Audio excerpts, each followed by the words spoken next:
Welcome back. Come on in. Come on in. Welcome to our third session of the day. And if you haven't already, what we did to make sure that you had an opportunity to connect with our partners is there is a kickoff video that we recorded with our partners that is on the news feed of the platform. So while we are hopping into this session, just go ahead and let us know in the chat, how are things going? How are you enjoying things so far? What's one of your biggest takeaways? What are you enjoying most about the experience so far? And we are going to get right into this session. I'm really, really looking forward to this one. This one is in alignment with our partners. So again, a special shout out to Cat Financial Services Corporation, as well as the Urban League of Middle Tennessee and the Nashville Black Chamber. So we are going to get right into this session today. I'm going to invite Joy back up, and she's going to join us to introduce our speaker for prioritizing racial equity in your DEI strategy. So Joy, I am going to kick it back over to you for our intro. Well, hello, everyone. We are back. My technology went out there for a second, but hey, we are rocking and rolling today. Like Brittany said, this has just been so amazing. Just all of the content that you're giving today. And we're just into session 2. And, as we're talking about prioritizing racial equity, it's a conversation that needs to be had. It's a conversation that we need to start talking about. And so Brittany is going to give us a little bit about our speaker, but we wanted to talk with her today because Ashley Bond has so many golden nuggets to share with us, and her experience is going to blow you away. So I want to have Brittany just give us a few golden nuggets, because I know you know Ashley personally, and I felt you'd be the best person to just give us a few things that are amazing about her. And then she'll take it away with our topic on prioritizing racial equity, which is huge, and we need to be talking about it. Absolutely, Joy. So it's been such a pleasure getting to work with Cat Financial Partners, or excuse me, Cat Financial Services Corporation as a partner over the last few months. And one of the things that I've been just so excited to see is their transformation in becoming a lead diversity employer. So what you're about to hear today, I'm going to turn it over to Ashley because she's got plenty to share with you all, is about their journey, how they're doing that, and how they're being really intentional from their CEO to the first conversation that I had with Dave, their CEO, about their strategy and their goals and the vision for where they're going. He specifically outlined racial equity as a goal. So I'm going to turn it over to Ashley for her to take you all through their strategy. Hey, Ashley. Good morning. Good morning. Good morning. I'm going to pin your video and let you take it away. Okay, can I share my screen, Brittany, if that's okay? Of course, yes. Okay. All right. If you can give me that capability, I'll go ahead and do that. But while you do that, I just want to say good morning. First, I want to say thank you to Brittany for kicking me out of my comfort zone and giving me the opportunity to share a little bit about what is happening at Cat Financial. Let's see if I can share now. Okay. Yeah, all right.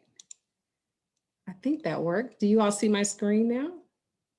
Yes, we can see it now. You're all set. Perfect. So I just want to say first, thank you to Brittany for inviting me to have this opportunity to share what's happening at Cat Financial. I'm going to be talking about our journey to be a leading diversity employer. And I want to emphasize that it is a journey that we do not proclaim to have arrived, but this is a journey that we're on, and we're on it together. And it's a personal journey too, right? So a lot about this is, what I'm learning about myself and really pushing myself outside of my comfort zone. So what I hope to share with you today is a little bit about what we're doing as an organization, but also what we are doing, what I'm learning along the way. So if you are a new D&I lead, or you're at the point in your D&I journey where you are trying to figure out what to do and how to strategize, this is the perfect session for you. So thank you again. All right, let's go ahead and get started. And I'm going to set my timer so that I am respectful of the time. All right. Okay. And thank you, Joy, as well, for for the warm welcome. All right, so a little bit about Cap Financial, who we are and what we do.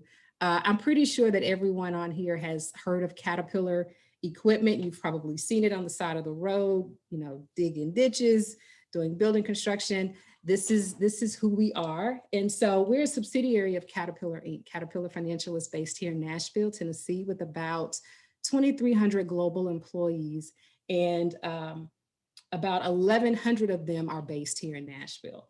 We have 9 phenomenal employee resource groups, phenomenal. I can't even say enough about them. And I know that several are on the call today.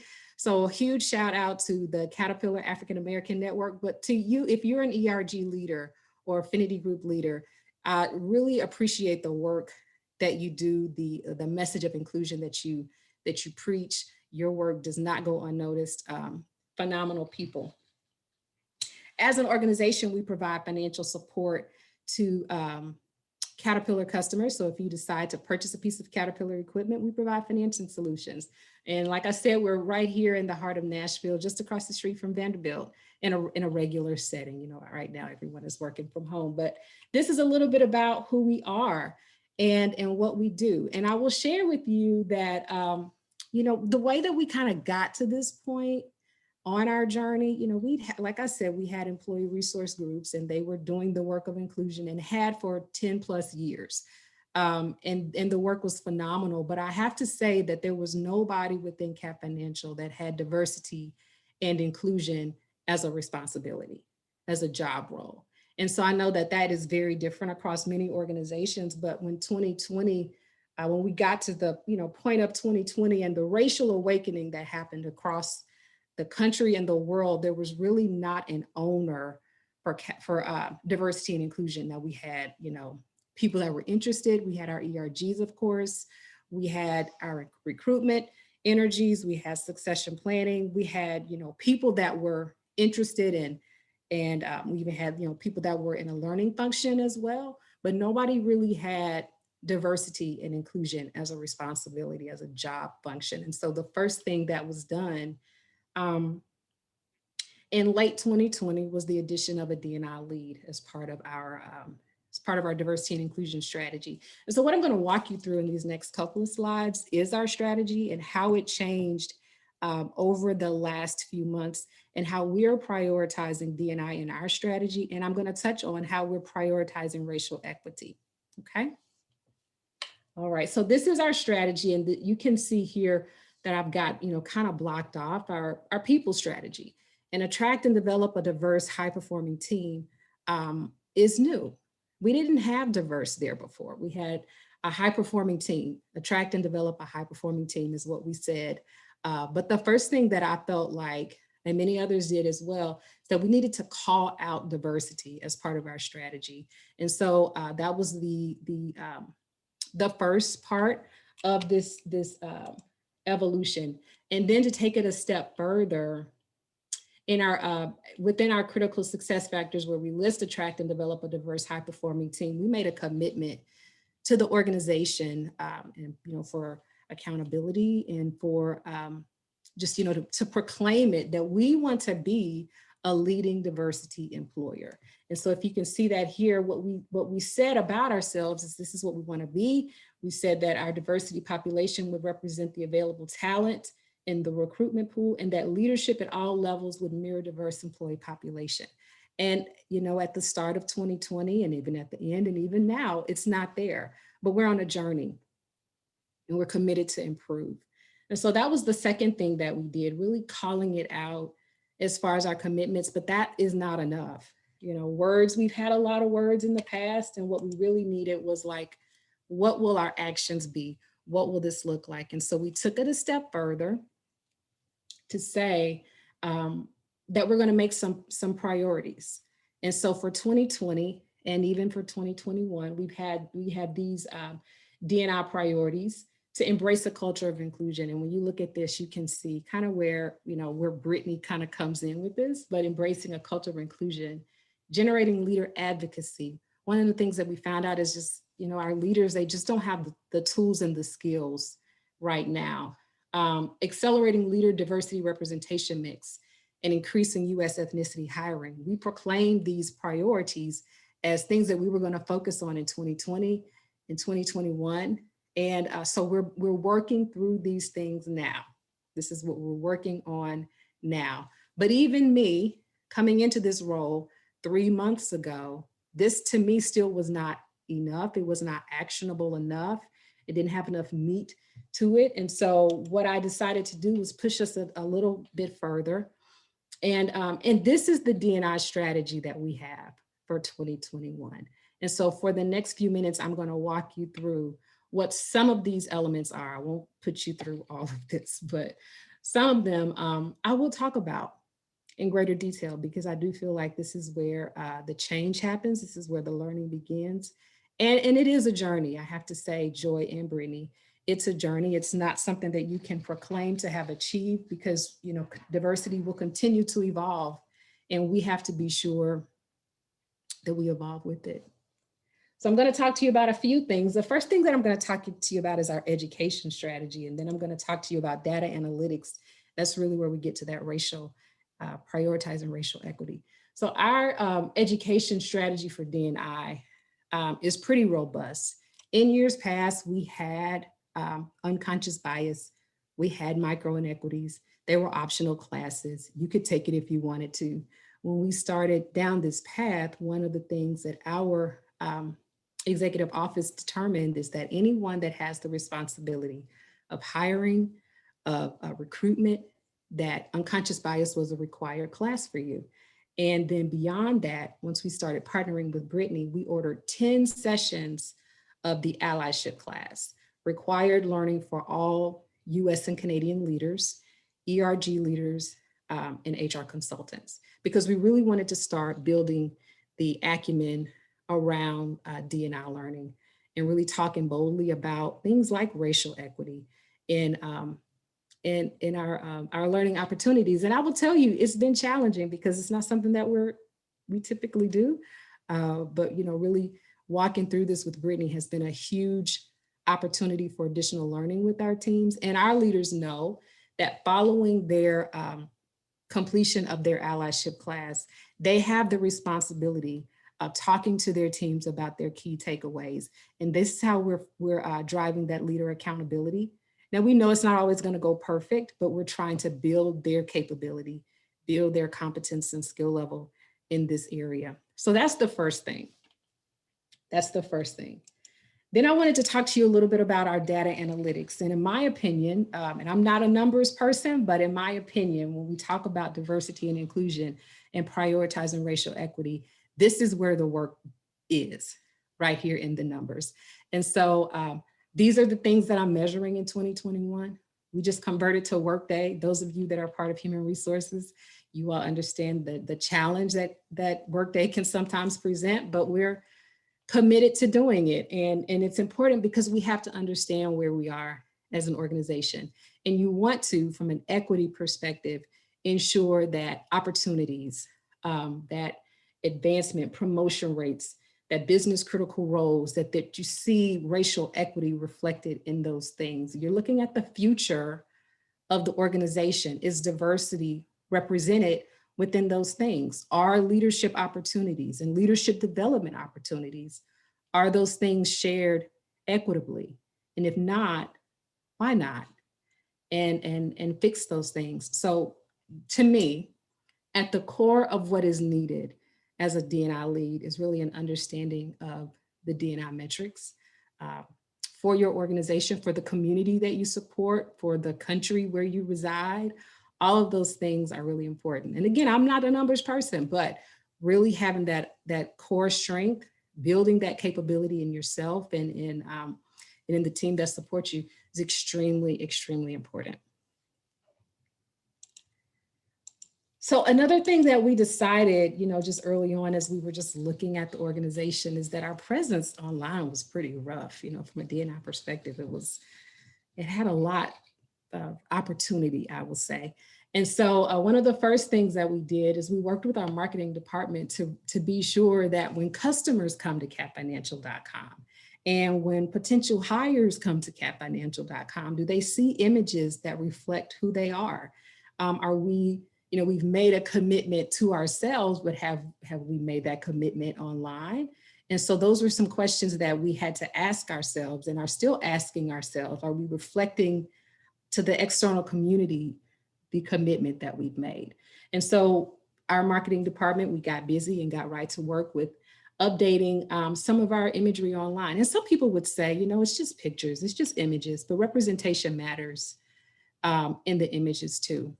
And so, we were at the beginning of the journey, and so we had to start. So we made some quick edits. We did a photo shoot, even in COVID, we did a photo shoot.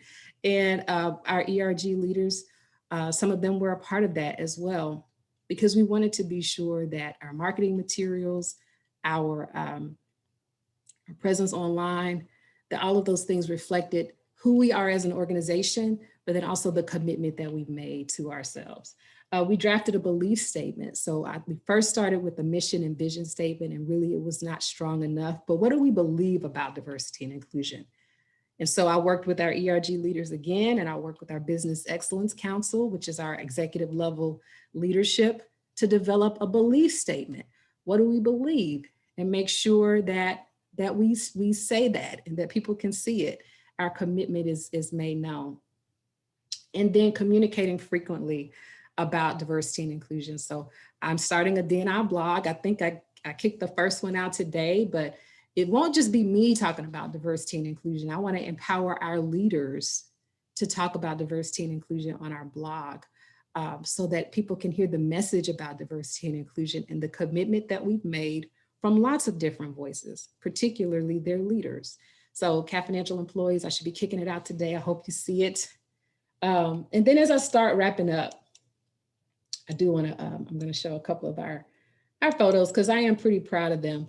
The last thing that I'll share today around, our particular strategy is we created a focus group, and I've got about 7 of them scheduled, and I'm talking to employees, leaders, and individual contributors, team members, about the barriers that they've experienced moving into levels of leadership. Talking to them about the feedback that they're receiving, and then making sure that we have the support in place to advance. Ultimately, what I want to do is create a sponsorship mentorship program for underrepresented minorities within CAP Financial. And the feedback that they're telling me is really helping me to build that program and structure it in such a way that it will be beneficial. But there are barriers that we know that exist for Black, Indigenous people of color. And Gartner is a good D&I resource for anyone who's kind of, still kind of filling out the space. Gartner gives a lot of diversity and inclusion information and insight on the barriers that Black, Indigenous people of color, and then makes it even more intersectional by talking about even more specific demographics. And so we're capturing that data from a CAP Financial perspective so that I can start removing some of those barriers. So really hoping to share that data soon and empower our leaders with some skills and tools to improve. But in my last 5 minutes, Brittany, I just wanted to share a little bit about what I'm learning on this journey to be a leading diversity employer. Again, we're not there, but there's a lot to be learned in this process. And the first thing is that this is a marathon. It's not a sprint. I've been in this role now for 3 months. And I think when I took on this role, I felt like I'd have it fixed by now. And it's not fixed by now, but this is not a sprint. This is a marathon. And so it's really important that I pace myself, that I share the work, and that I share with my leader the challenges that I'm having. But I can't expect to be complete in a day. And so that would be a piece of advice that I would share with someone to keep in mind that this is a marathon, and you need to pace yourself and set realistic expectations for yourself and for others. If you want to go fast, you can go alone, but if you want to go far, go together. Empower other people and share this work. You can't do it alone because you don't know it all. And even if you did know it all, you want other people to buy in. You want a coalition of people that believe and are supportive of what you're trying to do. So definitely make sure that you go together, talk about it often, empower other people to support you in this work. So very important. Get comfortable being uncomfortable. So I said earlier today, Brittany was kicking me out of my comfort zone, and she definitely did. It's uncomfortable sometimes, and some days are just like that, but it's important that that you understand that the growth happens when you and others are uncomfortable. Nothing good comes from safety and comfort. And so we've got to be willing to push the envelope, to take risks. You've got to be comfortable telling your leaders to take risks as well. All of that is really, really important. Get comfortable with the uncomfortable. I think Lovey Ajayi is one of the people that talks about that quite often. And then on the last thing, on your way to win, you might lose. And by lose, I mean you're cool. So you might not show up every day the way that you want. There may be some days where you lose your cool, where you think, you know what, probably could have handled that situation better, probably could have responded differently. But on your way to win, there might be a couple of days where you didn't handle it the best way. And this is why, even in this role, particularly and especially in this role, mentorship, coaching, those things are so very important, because this is new territory for you and everyone else. And really having somebody to talk through your challenges can help you keep perspective and help you continue to win. So with that, I want to turn it back over to Brittany. Well, Ashley, first of all, I had said that you were a powerhouse, but the transparency, first of all, let me just say the transparency that Cat Financial revealed to us today is life-changing for many organizations. So the fact that you were able to do that and be so transparent, thank you, because I know those of us in the room have learned from your strategy, and we want to commend Cat Financials for just what you've done, because your desire to make this an emphasis does not go unnoticed. At least it's changed my perception today. So I know some of the other people listening, but we do have a couple questions. Okay, I know we're tight on time, but I want to get to the questions. So Michelle T asked, although diversity is a journey, how do you hold leaders accountable when they are not building a diverse team? How are we going to hold people accountable? So I think that we have to, so again, with, holding them accountable also comes direct conversation, and helping people understand that this is part of the strategy. This is part of what's expected of leadership now. This is not nice to have. This is not a flavor of the month that will go away in a couple of months if we just ignore it. Actually, you're responsible for adhering to it. And then also, helping them set some bold goals. And I think that's where we are right now within our organization. Now that we understand a little bit of the baseline, what do we do to set some goals? And then how do we, as it comes to the accountability part, like how do we, not just set the goal and then walk away, but come back to the goal in a little bit and say, how are you doing? What changes and tweaks are you making to achieve the goal? And then, talking about what happens after that. There have to be expectations and there has to be accountability. I cannot do it alone. Physically, it's not even possible, but I have to achieve this work through others. No, I think what you said is key, that accountability and holding the organization accountable. And like you said, I love those goals that you had set by the data points, because if we're not using data to track this, then it's all anecdotal. And so I think that was really huge that you shared that in there. And another question we have from Tracy Shine, she says, do you feel mandated DEI classes are really transformational, implicit bias, for an example, or do you feel companies should move the needle towards verified volunteer hours and exposure with minority service environments? What do you think? How would you weigh the two? That is really a deep question. That is. Okay, so I think it's a way. I think there are some leaders, this is what I've seen. There are some leaders that are like, oh my goodness, thank you. I'm so glad that we're having these conversations and, really, ripping off the Band-Aid, but talking about these topics we typically don't. And for those people, it's really, it helps them. It opens a door. For others though, there's still a little more reluctance. And I don't know that the second part of the question, I don't know if that is exactly the way to go. I'm not really sure about that second part, but I know what the reader or the person's question is getting to, because sometimes forced learning doesn't help. That's not always the way. Sometimes it feels, like you're pushing me before I'm ready. And so that's what I think is so important about like storytelling and having one-on-one conversations, and really encouraging leaders to talk to their teams directly about their own experiences, and the teams talking to the leader. I think humanizing people sometimes is the missing link. Sometimes we don't see each other as like, in our true human experience, but having someone tell you, no, actually I did experience bias. Someone did follow me in a store, and yes, I do live in fear for my children. Yes, I do. This is not something that you just saw in the news. This Right. lived experience. And so the humanization of it, I think, is often what helps. And that, I didn't talk about this, and I'm over time, but our Let's Talk So series good. really helped us to start digging into the lived experiences of African American employees, that some light bulbs went off those days we did those sessions. Like, oh, this is really what happens? Yes, this is really what happens.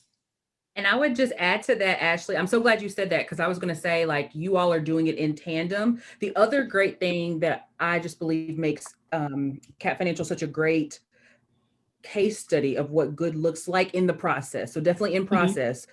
but the intention behind it. So one of the things that the executive leadership team was really intentional about doing, even with the allyship course that we're helping with, is to have the leaders go through the curriculum first, but not Yeah. just a phased model, but then providing them with a resource so that they're going back to their team and initiating the conversation, and then their teams are going through the same curriculum. And so there's been a lot of intention around, although it's required, how do we elevate and uplift the leader to actually lead the work, to speak exactly to what Ashley shared about ensuring that she's not the only voice that's carrying the conversation, or Andrea, right, as the VP of HR, is not the only voice carrying the conversation. And so I think those are just some great ways to add intention to that requirement, so people feel led into it, even though the organization, from an accountability standpoint, has said, yes, this is a value, just like you go through compliance training and education really is what it's about.